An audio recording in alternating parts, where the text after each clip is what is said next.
Welcome to Nasdaq Trade Talks. I'm Jill Malandrino, Global Markets Reporter at Nasdaq. Joining us at the market site in Times Square, New York City, we have Deborah Fuhr. She is the founder and managing partner of ETFGI. We're going to take a look at how women in ETFs is celebrating International Women's Day and, of course, get an update on ETF volumes. It's great to have you back with us at Market Site. Women in ETFs, how are you celebrating International Women's Day?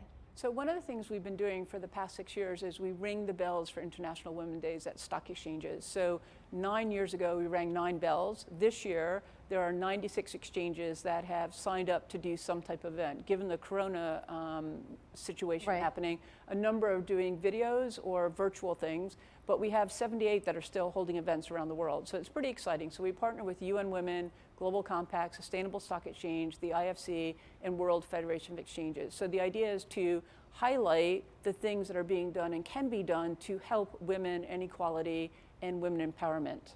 And are you seeing a lot of growth there? Is it getting better as the industry evolves? It definitely is. I mean, we're seeing that if you look at the Fearless Girl, the statue, 3 years ago that was put up. And since then, 681 companies have added a woman to their board.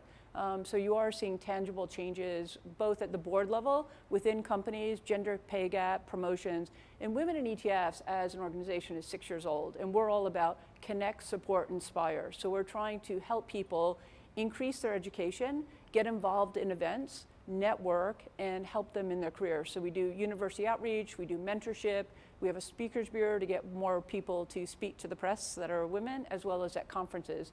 You know, it's disappointing when you see half of the workforce is female, but yet when you go to panels, often it's 100% men, right? So yeah, well, let's talk about ETF performance in the face of market volatility. It's been a real long time since we've seen the kind of moves, and probably it's even unprecedented with the velocity of the volatility.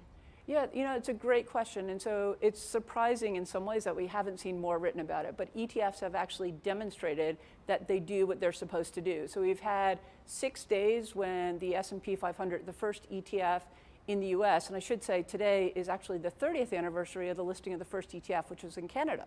So it's our 30th anniversary. So 6 days where the S&P 500 ETF has traded over $60 billion. That is huge, never before.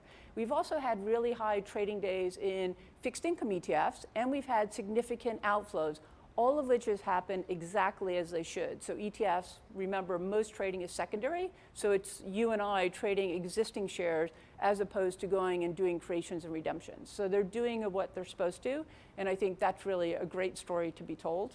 Is there a relationship between the large movements that we're seeing in the underlying security and the ETF? In most cases, no, because most of the trades, like 9 out of 10, are the existing shares of an ETF being bought and sold by different people. Right? So it's not going and touching the underlying. But what you do see, because if people are concerned about something, it will cause them, if there's a lot of price movement somewhere, they may decide that they want to sell, but someone else may want to buy. So we're seeing very high levels of trading. And in the month of February, we actually still saw 30 billion of net inflows going into ETFs. So people are still putting net money into ETFs, even though there's all this volatility happening. All right, Deborah, great to see you as always. Thanks for joining us. And thank you for joining me on Trade Talks. I'm Jill Malandrino, Global Markets Reporter at Nasdaq.